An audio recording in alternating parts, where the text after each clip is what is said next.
अहम खबर दें आपको, मखसूस नशिस्तों के अदालती फैसले पर अमल दरामद में ताख़ीर का इम्कान। इलेक्शन कमीशन की अदालती फैसले की वजाहत के लिए दायर दरख्वास्त पर समाअत पर जल्द कार्रवाई मुमकिन नहीं। मज़ीद तफसीलात जानेंगे बोल न्यूज़ के नुमाइंदे जुल्करनैन इकबाल से। जी जुल्करनैन। देखिए, इलेक्शन कमीशन ऑफ पाकिस्तान ने सुप्रीम कोर्ट में अदालती फैसले की वजाहत के लिए एक दरख्वास्त दायर की थी। इसमें मौक़िफ़ इलेक्शन कमीशन का ये था कि तहरीक इंसाफ का कोई तंजीमी ढांचा नहीं है, तो किसके दस्तखत से जो टिकट है और सर्टिफिकेट है वो तस्लीम किए जाएंगे। तहम इस दरख्वास्त के ऊपर फिलवक्त कार्रवाई होती बज़ाहिर नजर नहीं आ रही, क्योंकि सुप्रीम कोर्ट ऑफ पाकिस्तान का जो अक्सरियती फैसला देने वाले 8 जजेस हैं, जिन्होंने लिखा था कि वजाहत के लिए सुप्रीम कोर्ट से रुजू किया जा सकता है, इन चैम्बर उसका फैसला होगा।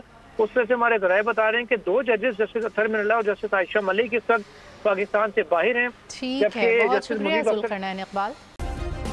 सब्सक्राइब करें और बेल दबाएं ताकि कोई खबर रह न जाए।